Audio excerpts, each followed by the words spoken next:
kebanyakan orang ketika mendengar kata jihad, yang ada di pikiran mereka adalah perang, bunuh-bunuh, dan teror, bom, dan yang semacamnya. Dan kondisi seperti ini dikarenakan banyak hal. Salah satunya adalah interpretasi yang salah terhadap makna jihad itu sendiri. Secara etimologi, jihad berasal dari kata jahada atau jahdun, yang berarti berupaya, berusaha, atau bersungguh-sungguh. Dan kata jihad ini adalah kata yang dipakai untuk sikap seorang muslim bersungguh-sungguh dalam mengerjakan semua yang Allah perintahkan. Apakah berperang juga bisa disebut jihad? Ya, kalau kita berperang dengan kaidah seperti yang Rasulullah ajarkan, maka bisa disebut berjihad. Dan di dalam Islam yang namanya berperang itu hanya ketika diizinkan. Kapan itu? Ketika kita diperangi. Quran surat Al-Hajj ayat 39.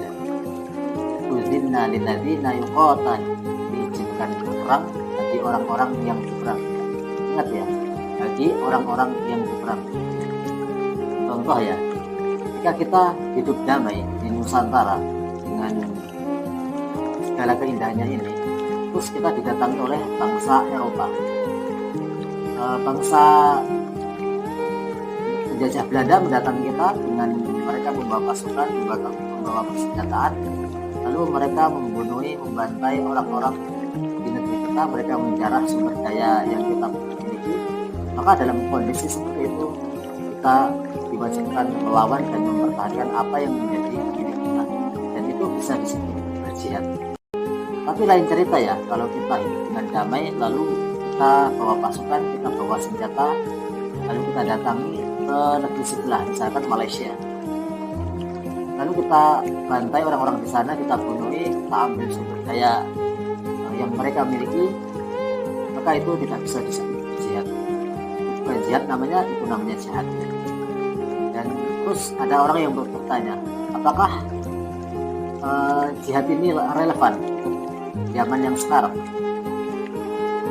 Sesuai dengan definisi jihad itu sendiri, bersungguh-sungguh dalam mengerjakan apa yang Allah perintahkan, maka semua ketentuan dari Allah itu relevan untuk sepanjang zaman. Contoh ya, seorang pelajar atau mahasiswa, jihadnya adalah bersungguh-sungguh dalam belajar. Seorang guru, jihadnya adalah mendidik dan memberi pengajaran kepada murid-muridnya.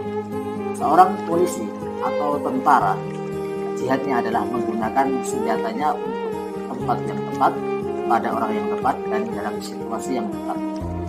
Bahkan jihad yang paling utama disebutkan dalam sebuah hadis adalah mengatakan kebenaran kepada penguasa yang zalim. Contoh ya, ketika pemerintah melakukan kesalahan dengan membuat kebijakan yang merugikan masyarakat banyak, maka jihad yang bisa dilakukan adalah mengingatkan bahwa itu tidak benar dan seperti inilah yang seharusnya dilakukan.